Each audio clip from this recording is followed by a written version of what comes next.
Okay, everyone, today we're going to tackle one of the most important and, frankly, one of the most complex topics in psychopharmacology, antipsychotic therapy.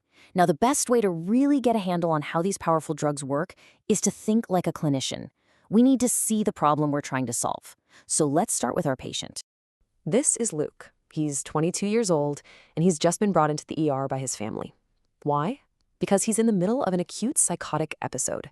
His world, his entire reality, has basically fractured. By walking through Luke's case, we're going to unpack the neurobiology of schizophrenia and see what tools we have to help him put those pieces back together. So when we talk about schizophrenia, we're not talking about just one thing. Luke's experience breaks down into three main categories of symptoms. First, you've got the positive symptoms. And that's not positive as in good, but positive as in things that are added on to his reality. For Luke, this means he's hearing his mother's voice even though she passed away, and he has this terrifying belief that people can read his thoughts. Then, we have the negative symptoms. These are the things that are taken away from his personality. He has a flat affect, meaning his emotional expression is gone. And he's got this profound lack of motivation, something we call avolition, which is why he stopped bathing or even getting out of bed. And finally, there are the cognitive symptoms. He's just having a really hard time focusing or paying attention to anything. Okay, so being able to spot these symptom clusters is step one, but to actually treat Luke, we have to ask the big question, right? What on a biological level is happening inside his brain to cause all of this? This is where we get to the classic dopamine hypothesis, but with a really crucial modern update.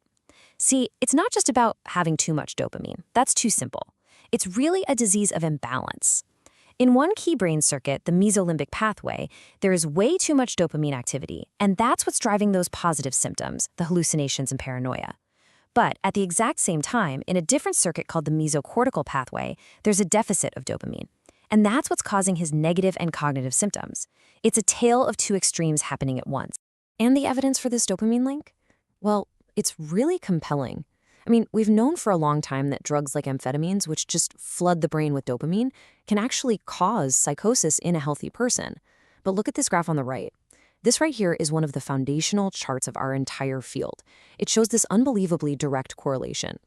The better a drug is at blocking one specific dopamine receptor, the D2 receptor, the more powerful it is as an antipsychotic. Realizing this was an absolute game changer.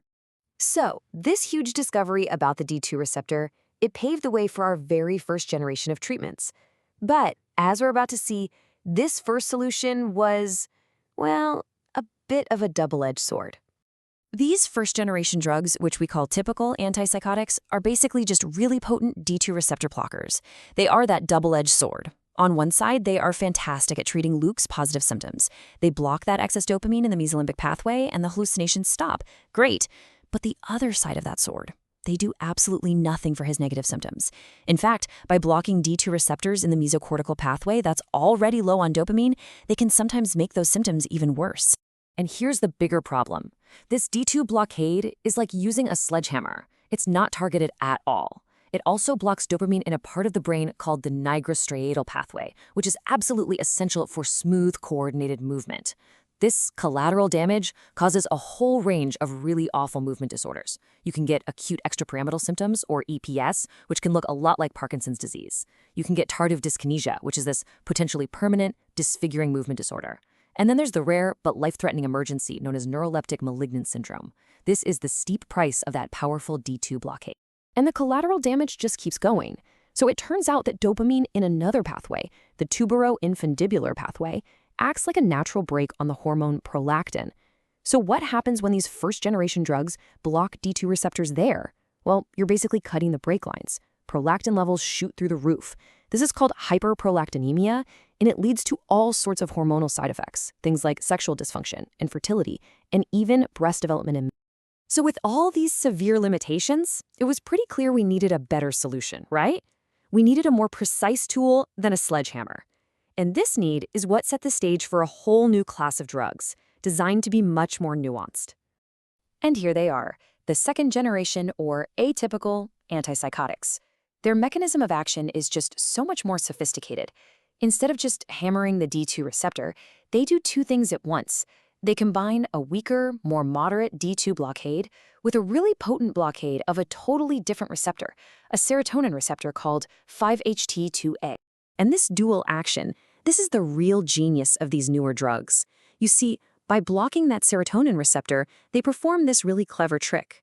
They actually increase dopamine release in the parts of the brain where it's deficient, like the prefrontal cortex. This is the mechanism that can finally start to help with Luke's negative symptoms.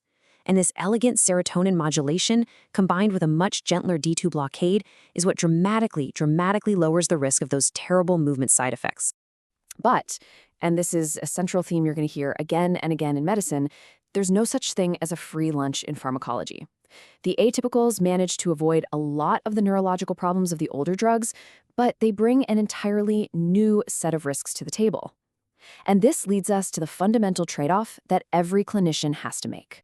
So here is the absolute bottom line for your future practice. When you choose an antipsychotic, you are very often choosing your patient's side effect profile. With the first generation, you are risking severe neurological and endocrine problems. With the second generation, you trade that risk for a high risk of metabolic syndrome. We're talking significant weight gain, new onset type 2 diabetes, and unhealthy changes to cholesterol and triglycerides. And this table just lays that trade-off out perfectly. You can see it right there. First generation, great for positive symptoms, not so much for negative, with a high risk of those neurological and endocrine issues. Second generation, also great for positive symptoms, better for negative symptoms, but you swap that high neurological risk for high metabolic risk. It's a balancing act. Now, within this group of atypicals, there's one very special case we have to talk about: clozapine. Let me be clear, it is, hands down, the most effective antipsychotic we have. It can work when literally nothing else does. But we reserve it for our most treatment-resistant patients because it comes with some unique and life-threatening risks. It has a black box warning for agranulocytosis, a dangerous drop in white blood cells that means patients need constant blood monitoring. And it also carries a pretty significant risk of seizures. It's our biggest gun, but it has to be handled with extreme care. Okay, before we wrap this up, it is absolutely vital for you to understand that while these drugs were born out of the need to treat schizophrenia, their use in our clinical toolkit has grown way beyond just psychosis. Nowadays, we use these exact same medications for a whole host of other conditions. We use them to stabilize acute mania in bipolar disorder. We use them to augment antidepressants when they aren't working well enough on their own. We use them to control the tics in Tourette's syndrome and even to help manage severe irritability in people with autism spectrum disorder. They are an incredibly versatile class of drug. So let's boil all of this down to 4 key principles that I want you to carry with you into your practice. Number 1, D2 blockade is and remains the core mechanism for treating psychosis. Number 2, it's always a fundamental trade-off. You're almost always choosing between neurological risk and metabolic risk. 3, serotonin's role is what gives the newer drugs their modulatory edge, especially for negative symptoms. And number 4, and this is the most important one, you must monitor your patients vigilantly for side effects. Which of course brings us to the next great challenge in our field. How do we get the incredible power of a drug like clozapine, but without its devastating risks? That right there is the next frontier.